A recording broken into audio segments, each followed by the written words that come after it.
በጣም የምትወዱት ጓደኛችሁ ወንድማችሁ ሚፍታህም ዱባይ ነው ያለው። በዛውም ሚፍታህን ጓደኛችሁን ታገኙታላችሁ። ጥሩ አጋጣሚ ነው ብዬ ነው የማስበው። ዱባይ መሄዳችሁ ድንገት ይመጣበታል። በቃ ካንተ ጋር መጣላቷ ምናምን ትረሳዋለች እኮ ግን ድንገት ነው የምታስታውሰው። ይሄን ያህል ያንተን ፍቅር ስታገኝ ሁሉን ነገር ነው የምትረሳው።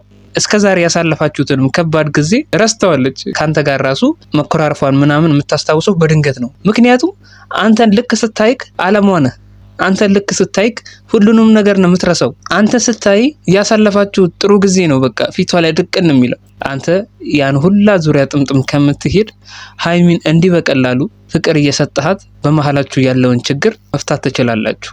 ውድና የተከበራችሁ የጨረቃ ፋሚሊ፣ የሰው ጭንቀት የሚያስጨንቃችሁ፣ የሰው ደስታ የሚያስደስታችሁ ውድ የሀገሬ ልጆች እንዴት ናችሁ? ሁሉ ሰላም? እኔ ጋር ሁሉ ሰላም። እንግዲህ ቤተሰብ ያ የናፈቅነው የሃይሚና የብሩክ ፍቅር ድጋሚ ተመልሷል።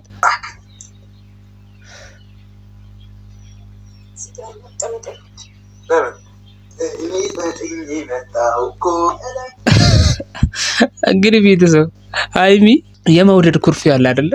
እንደዚህ አይነት ኩርፊያ ነው እያኮረፈች ያለችው። ገባችሁ?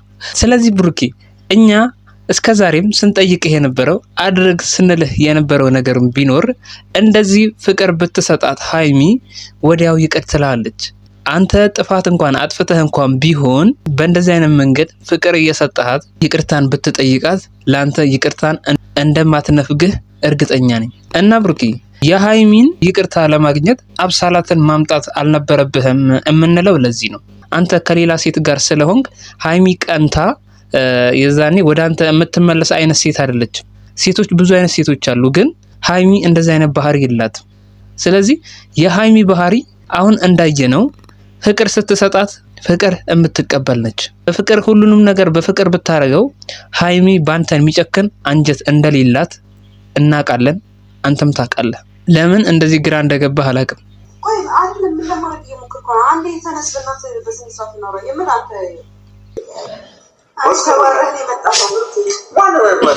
የአፏን አትቁጠርባት። አሁን ያለች ከልቡ አይደለም። አንተ እንደማታረገው ትተማመንብሃለች። ሲጀመር ሃይሚ አንተ ያንተን ጥሩ ማንነት ባይገባት ኑሮ እስከዛሬ አብረህ አትሆንም ነበር። ስለምትወድህ ነው። በአንተ ዙሪያ የሚያንዣብቡ ሴቶች ካሉ በቃ አንተን ጫፍህን እንዲነኩ አትፈልግም። ምክንያቱም የኔ ነው ብላ ስለምታስብ አንተን ልክ እንደራሷ ነው የምታይክ። ገባ? ለዛ ነው እንጂ አንተ ላይ የሚጨክን ልብ አላት ብዬ አላምንም። ብሩኬ ይሻላል እኮ እነዚህ ለአራት ልጆች ግን በጣም ራቁብን ቆዩ። የምሬን እኮ ነው። እነዚህ ለአራት ልጆች ቆይ ለምንድን ነው ማትወልጃቸው እንጂ? የዛኔ ብሩኬም በቃ ልጆቹን እያጫወተ ጊዜውን ያሳልፍ ነበር። ገባሽ? በዙሪያው የሚያንጃብቡ ሴቶችም ተስፋቸውን ይቆርጡ ነበር። አራቱን ልጆች አሁን ዱብ ብታረጋቸው በዙሪያው ያሉ ሴቶች ተስፋቸውን ይቆርጡ ነበር። እሱ ልጆቹን እያጫወተ ጊዜውን ያሳልፋል። በዙሪያው የሚያንጃብቡትንም ሴቶች የሚያገኝበት ጊዜ አይኖረውም። ሃይሚ አሁን ማድረግ ያለብሽ ነገር ቶሎ ብለሽ እነዚህን አራቱን ልጆች ማሳቀፍ ነው በቃ የሚጠበቅብሽ። ከዛ በኋላ እነሱን እያጫወተ ጊዜውን ያሳልፍ ቀኑ ሙሉ። ያለው አማራጭ ይሄ ነው። ብሩኬ ወደ ዱባይ የሚለውን ነገር እኔ ደግፈዋለሁ። ምክንያቱም ዱባይ ብትሄዱ በጣም አሪፍ ነው እንዳልኩሽ ማለት ነው። ምክንያቱም እዚህ ያለውን ችግር ያጋጠሟችሁን ችግር በሙሉ ረስታችሁ ሪፍሬሽ አድርጋችሁ ፈታ ብላችሁ በትመጡ ደስ ይለኛል። እና ሌላው እንደዚህ ፍቅር በፍቅር ስትሆኑ እናንተ ብቻ አይደለም ደስተኛ የምትሆኑት። እንደዚህ ፍቅር በፍቅር ስትሆኑ ቤተሰቦቻችሁ ይደሰታሉ፣ ጋሽዬ ይደሰታል፣ ሙሺም ትደሰታለች። ገባችሁ? የእናንተ ሰላም ለሁሉም አስፈላጊ ስለሆነ ማለት ነው። ምክንያቱም የእናንተን አንድነት ነው ሁሉም የሚፈልገው።